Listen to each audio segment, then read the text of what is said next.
We focus on history, culture, religion, art, social, and philosophy of Nusantara. Here, in the presence of Nusantara, we were made to be forgotten about the goodness of ourselves. Because negativity seems to be more interesting for us. Now, I'm Sutoyo Raharto and friends, assist you, to remind you, to awaken you that we still can find the gems of Nusantara. They are the great sights of Nusantara.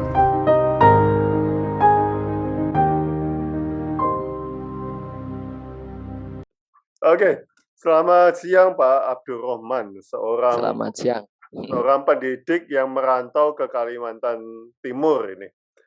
Wow, sejak kapan ini Pak Rahman ada di Kalimantan Timur? Saya itu inginnya cerita kita ini cerita ke depan bukan ke belakang. Katanya kalau ke belakang itu menjadi lebih tua. Ya nanti habis ini. Ya, tepatnya di bulan Juni 2006. 2006. Ya. Wow. Juni 2006. Nah, bagaimana Pak kisahnya memutuskan pergi ke Kalimantan Timur untuk mengajar ya Pak? Ini ceritanya bisa panjang tapi saya singkat ya. Silakan, ada 1 jam mau. Silakan Pak. Jadi ceritanya berawal dari kesulitan hidup lah Pak sebenarnya. Lebih tepatnya kesulitan hidup. Ya, kesulitan hidup di Malang ya. Jadi beberapa kali saya membayar ojek itu lebih besar daripada gaji saya gitu. Di Malang. Ya di Malang. Di Malang, oke. Nah kemudian sebagai orang tua, seorang ayah dengan 4 anak, tentu saya memikirkan masa depan anak-anak gitu. Ke depan ini seperti apa kalau sekarang saja masih belum kuliah ya, masih anak-anak masih di SD yang relatif murah, tiap bulan bapaknya harus tekor 100.000 hanya untuk membayari ojek gitu. Nah, itu kan berarti sebagai orang tua saya berpikir harus melakukan sesuatu gitu. Apalagi saat itu saya sempat ini Pak, terinspirasi saya nonton film Penguin. Bukan film sih, yang Darian itu Pak. Di televisi itu ada.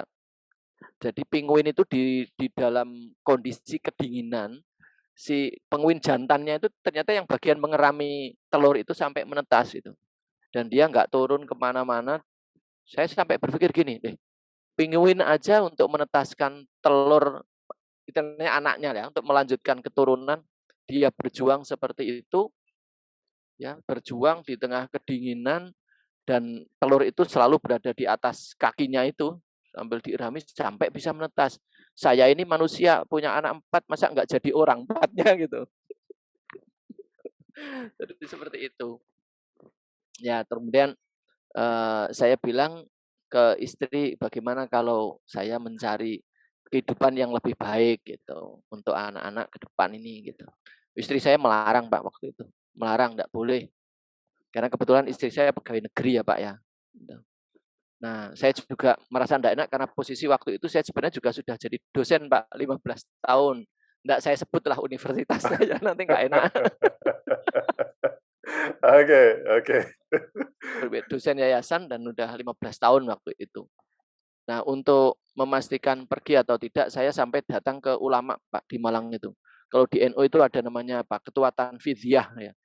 Tanfidiyah NU. Ketuanya Pak saya datangi. Kebetulan istrinya itu teman saya di kampus gitu. Ketua Tanfidiyah Malang ya. Katanya gini, ya saya tanya dulu bagaimana Pak hukumnya orang pergi meninggalkan keluarga, meninggalkan anak.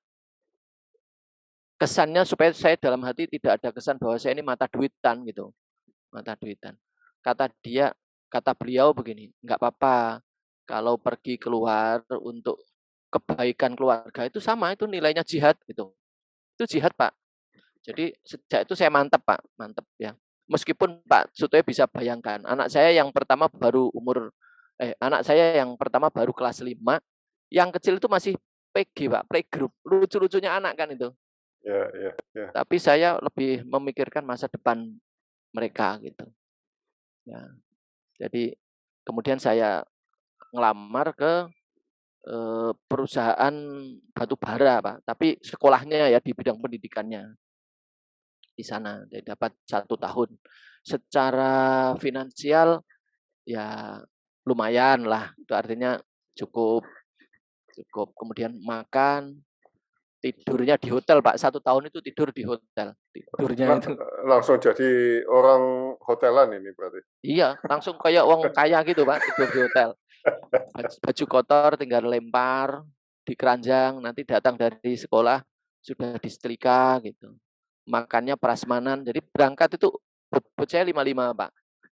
Begitu dapat 6 bulan jadi 72. Waduh. Jadi ketahuan betul kalau waktu di Malang kurang makan. Loh, tapi waktu itu nggak ada pikiran ngajak anak ke sana?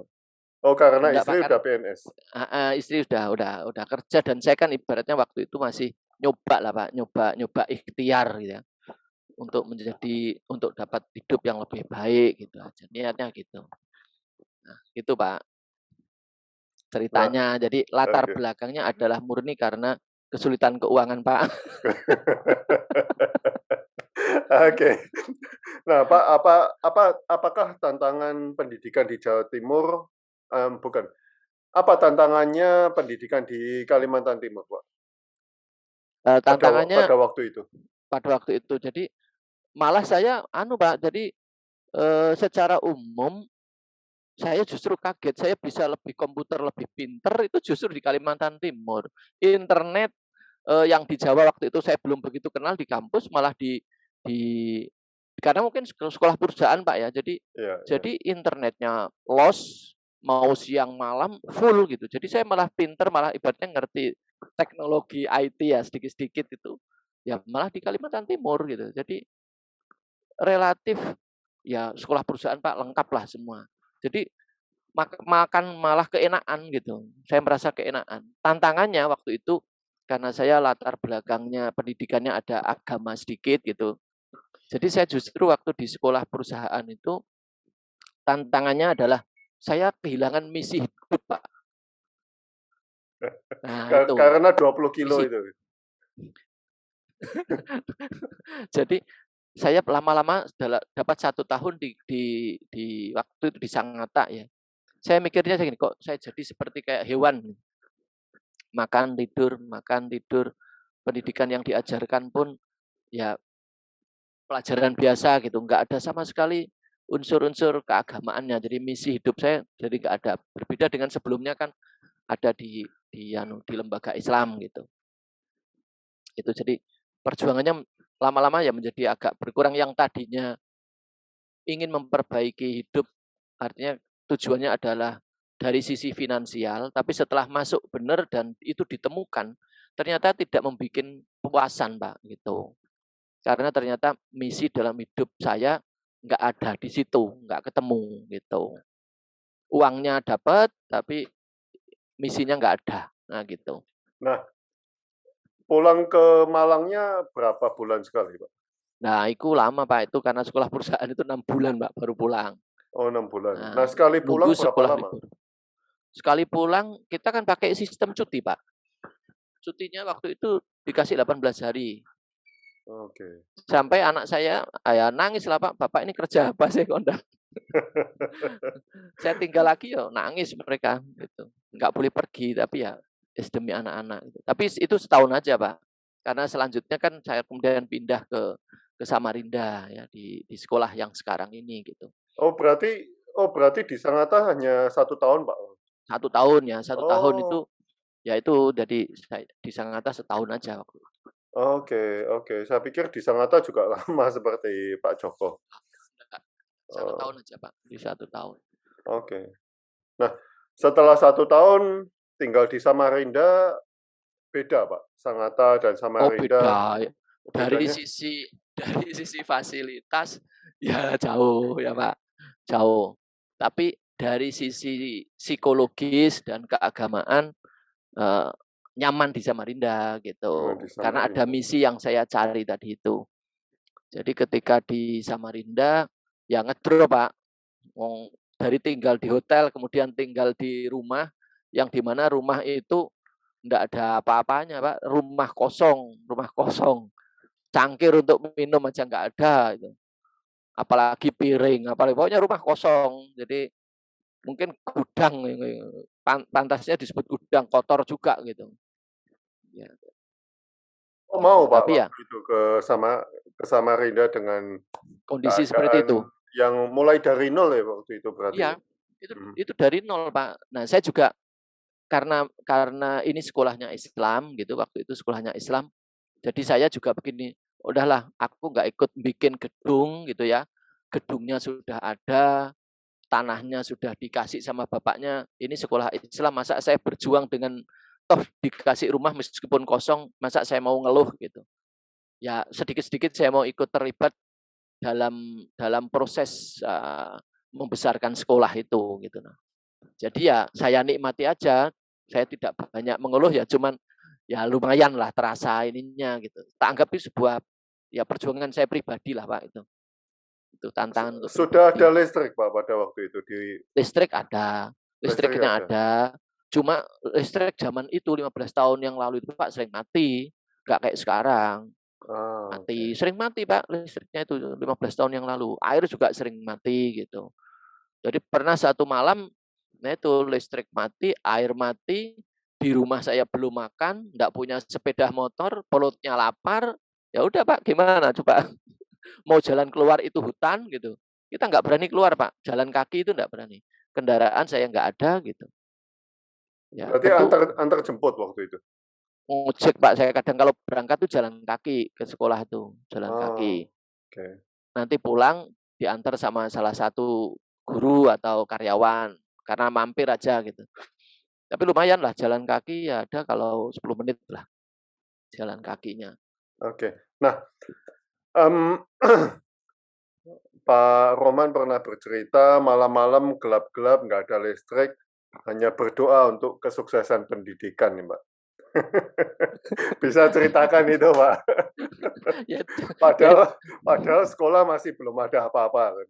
ya Muridnya masih ya berapa orang belasan, waktu itu? ya Ya, paling silakan. sedikit ya, masih awal ya, masih awal. Jadi waktu itu kondisinya ya seperti itu, Samarinda itu kan waktu itu listriknya hidup on off lah, kesannya itu seperti itu.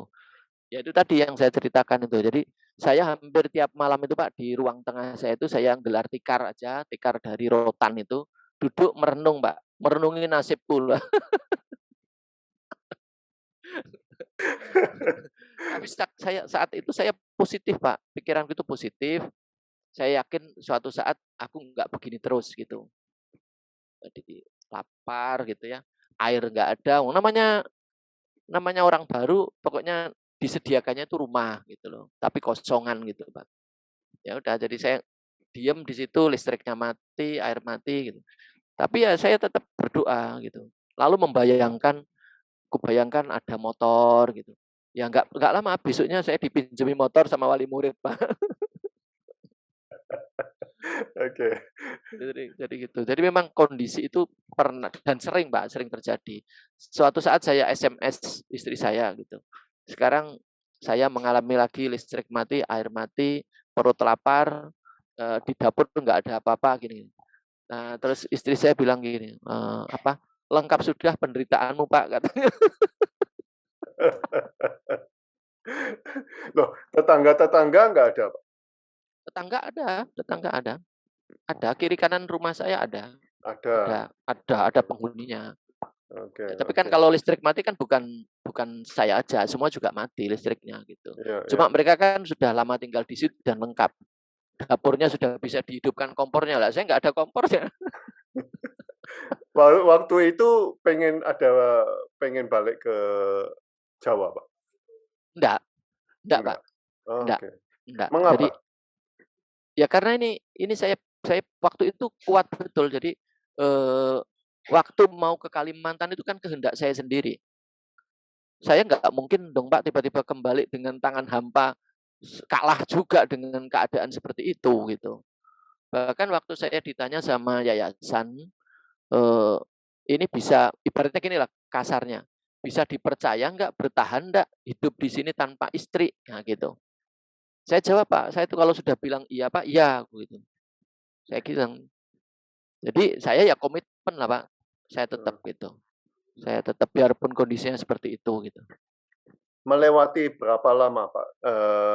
Lampu mati, air mati, lalu sepi di sekolahan hanya beberapa siswa, itu melewati berapa lama? Nah, Sampai setahun aja, setahun aja? setahun. Jadi setiap saya rapat dengan guru, saya minta kepada guru-guru waktu kita melingkar ya rapat gitu. Saya minta mereka selalu membayangkan bahwa pintu masuk belok kiri dari gunung itu atau yang dari Villa Tamara belok ke kanan itu penuh dengan mobilnya orang tua. Tolong bayangkan itu. Saya nggak minta apa-apa, minta saudara-saudara, bapak ibu guru membayangkan tahun depan ini pintu masuk ke sekolah kita macet jalannya, yang bikin macet kita gitu. Dan itu Pak ternyata terjadi loh Pak. Tahun depannya itu yang tadi cuma belasan, kami dapat murid 120 dan 120 itu seratusan orang yang naik mobil itu. Jadi jarang yang naik motor. Dan tahun depan itu benar-benar terbukti dan macet gitu Pak. Itu subhanallah. Wah. Jadi saya pikir gini, akhirnya saya gini Pak. Oh ternyata ini mungkin yang menyebabkan saya dari Malang itu seperti ada gaya tarik harus ke Kalimantan, harus ke Kalimantan. Kayaknya ini saya gitu Pak. Gitu. Wah. Dan oke. Ya, 120 siswa Iya. tahun kedua. Tahun kedua. Ya. Dan keadaan listrik mati, air mati itu sudah mulai stabil. Ya enggak Pak, waktu itu Enggak. listrik sering mati tetap masih, air mati juga masih tetap biasa gitu. Tetap ada gitu. Yang di rumah, nah di sekolah kan kita sediain genset. Jadi genset di sekolah itu dulu harus hidup Pak. Harus ada genset tersedia, masjid juga harus ada gitu. Kadang-kadang hari Jumat juga mati, jadi gensetnya harus ada di sekolah gitu. Nah sekarang udah, alhamdulillah. Pokoknya sejak kayaknya Pak Dahlan Iskan jadi Menteri BUMN itu Pak, itu udah agak membaik lah. Jarang listrik mati. Oke. Lumayan lama Pak itu Pak, listrik mati Samarinda itu sering. Wow. Awal-awal tahun 2007 sampai mungkin 2003-an itu masih seperti itu. Nah, Pak, dari dosen yang di Malang lalu ke SMP. Iya, ke SMP. Ini derajatnya kan turun, Pak. Turun ya. Tantangannya juga berubah, walaupun gajinya di sana lebih besar, Pak. Tapi apa yang penyesuaian apa yang perlu dilakukan pada waktu itu, Pak? Dari dosen ngajar mahasiswa, ngajar SMP dan ya kalau menurut saya kalau dari sisi mengajar ya justru jauh lebih ringan, Pak. Ya, jauh lebih ringan karena dari ngajar mahasiswa, ngajar anak SMP, ya malah kayak ngajar kursus kesannya gitu. Dari sisi pekerjaan jauh lebih ringan gitu. Lebih ringan. Jadi nggak ada penyesuaian, hanya tinggal mungkin perasaan ya. Perasaan biasa jadi dosen kemudian jadi guru SMP gitu. Tapi waktu itu saya pikirnya saya merasa kayaknya ini loncatan gitu, batu loncatan gitu. Nggak tahu pokoknya pikiran saya waktu itu seperti itu. Ini batu loncatan. Nggak selamanya aku di Sangatta gitu. Dan nggak selama di guru SMP gitu. Perasaan saya itu seperti batu loncatan. Oke. Nah, jadi sebenarnya gini Pak, saya ini juga merasa hanya tinggal menjalani takdir aja gitu. Memang kayak gini loh takdirmu man gitu. Kamu harus ke sini begitu gitu. Oke. Ya. Nah, kok bisa menemukan pekerjaan yang di Samarinda, Pak? Jadi itu gini Pak, saya baca di perpustakaan. Di perpustakaan di Sangatta itu ada dicari kepala sekolah gitu. Dicari kepala sekolah untuk sekolah dasar. Kemudian ada temanku yang memang punya latar belakang agama yang lebih baik gitu. Dia dari Gontor, kemudian kuliah ilmu Al-Quran. Gitu. Jadi dia yang saya dorong Pak, dia kemudian ngelamar gitu ceritanya. Dia melamar, kemudian dikasih tahu kalau ini sekolah baru, kemudian mungkin fasilitasnya nggak sama dengan di Sangatta. Temenku itu nggak mau Pak mundur gitu, nggak mau. Akhirnya ya sudah kalau sampean nggak mau, saya aja yang maju. Jadi saya yang lamar Pak itu. Lamar kemudian ketemu Bapak Joko itu gara-gara sakit gigi. Nah, Pak, 2006 sampai sekarang, ada kepikiran mau balik ke Jawa Timur, Pak? Saya sempat Pak, pengen masa pensiun 55, 56 balik ke Malang. Tapi setelah ke sini, ini Pak istri saya malah yang mau pensiun Pak. Malah yang mengalah dia harus ikut saya gitu. Dia malah ikut saya. Jadi sekarang istri lagi proses pensiun dini gitu dari pegawai negerinya gitu.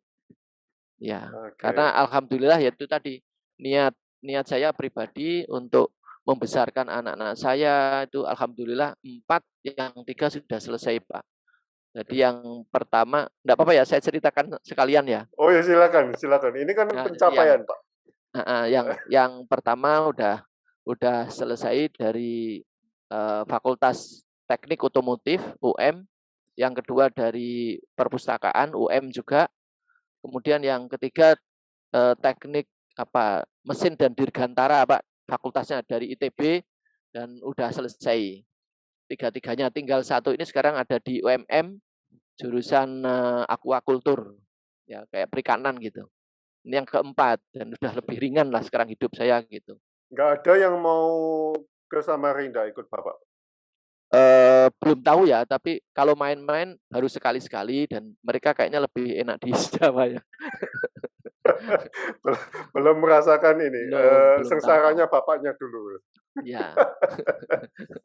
Lumayan Pak, lumayan sengsara, tapi saya pikir enggak ya bagian dari perjuangan lah gitu, perjuangan dan kesini-sini ternyata saya malah justru mendapatkan hal yang melebihi apa yang saya bayangkan gitu.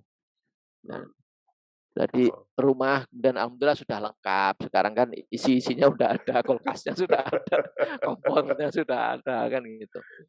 Malah ada juga dikasih kendaraan kan sudah alhamdulillah.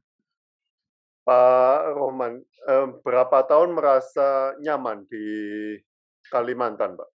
Dengan cuaca yang berbeda dan ya. Kalau saya kan sebenarnya background saya ini kan Lamongan, Pak. Lamongan itu kan panas. Jadi kalau di Samarinda ini ya sangat tidak berpengaruh. Saya menikmati. Justru sekarang ini Pak, kalau saya pulang ke Malang, saya malah jadi pilek. Kemudian makan, dari sisi makanan gitu Pak, saya sudah sangat menyesuaikan di Samarinda dan lebih menikmati makan di Samarinda daripada di Malang. Karena di sini ikannya segar, ikan masih hidup, kita masak gitu. Jadi rasanya lebih nikmat gitu. Butuh berapa lama itu Pak beradaptasi dengan Kalimantan? Setahun aja Pak, setahun pertama aja. Setahun pertama tahun 2007 ya. Kalau di 2006 di Sangatta memang panas, tapi dari sisi makanan dan kebutuhan hidup kan dipenuhi dari perusahaan. Iya. Kalau di Samarinda ya setahun aja menyesuaikan. Tapi kalau dari sisi ekonomi sedikit ya mungkin baru berapa tahun yang lalu aja Pak, ibaratnya dari sisi keuangan tuh agak bisa bernapas. Ya mungkin 4-5 tahun. 2013 lah rasanya. Itu baru bisa agak longgar gitu. Ya. Karena memang anak saya dari awal Pak, 4-empatnya itu sekolahnya di sekolah yang berbayar gitu. Sebenarnya kalau saya sekolahkan di SMP, di SD atau SMA umum, ya mungkin uang saya juga cukup banyak Pak. Tapi karena sekolahnya berbayar semua dan ya termasuk mahal Pak di pondok-pondok di Malang yang mahal itu gitu. Yang masuk itu ada yang 45, ada yang 35 zaman itu Pak, kan lumayan itu. Nah Pak, Bapak sudah berkarya ini di Samarinda, di Sangatta, Samarinda bertahun-tahun ini. Apa impian Bapak untuk pendidikan di Kalimantan Timur selanjutnya, Pak? Karena saya di sekolah yang kami kelola ini, Pak, ini malah kadang saya merasa sekolah kami ini lebih baik dari sekolah di Jawa gitu. Jadi jadi, saya beberapa kali kunjungan kan dulu awal-awal di beberapa sekolah yang maju di Jawa. Saya pikir sekolah kami ini lebih lebih bagus malah gitu, lebih lebih lebih bagus gitu. Hanya saja mungkin tempatnya di Kalimantan, jadi orang nggak begitu melihat gitu. Iya, iya. Jadi saya belum menemukan sekolah SD di Jawa yang lab komputernya pakai Lenovo, satu unitnya sampai harga 23 juta satu unit. Zaman itu, Pak. Jadi secara fasilitas udah lengkap. Kita ada kerjasama dengan Bridge School, ya dengan Australia sudah ada. Kemudian ya dari sisi mutu dan lain-lain untuk PG, TK, SD, SMP, udah alhamdulillah Pak, udah rasanya puas. Tapi kita kata pemilik Puas. jangan keburu bangga ya, tetap harus seperti orang berjalan di atas genteng gitu. Istilahnya berjalan di atas genteng tetap harus hati-hati gitu. Bahwa apa yang dicapai sekarang itu tetap harus tetap hati-hati, jangan keburu puas gitu. Jangan keburu puas. Ya. Oke. Kita harus ketemu di Samarinda segera ini, Pak. Iya Pak, ya makanya teman-teman kemarin yang ada di grup harus bisa itu ikut nengok lah. Ikut sekolah gitu. Bener nggak sih buktikan omongannya Pak Rohman kalau sekolahnya bagus kan gitu. Iya ini apa? Orang-orang pentingnya Jawa harus dibawa ke sana. Kadang-kadang kan orang takut ya ke Kalimantan mungkin ya. Tapi Iya. karena saya dulu kepepet Pak, ya perginya karena kepepet gitu. Tapi nggak ada kendala ya, Pak ya, waktu di Sangatta, di Samarinda gitu nggak ada kendala. Enggak. Di Sangatta ya kendalanya atau mungkin yang bikin itu ya karena jarang pulang gitu aja. Kalau yang di sekolahan yang sekarang ini luar biasa Pak. Saya kebetulan ikut dengan orang yang udah nggak perlu duit gitu. Ikut kepada pemilik yang sudah nggak perlu uang gitu. Jadi semua hasil dari sekolah itu untuk kesejahteraan guru, untuk karyawan, untuk pembangunan sekolah gitu. Semua kembali ke sekolah. Jadi enak betul. Bahkan melebihi enak, Pak. Lebih enak. Enaknya itu luar biasa. Kalau orang bilang Jawa bilang, oh enak gitu.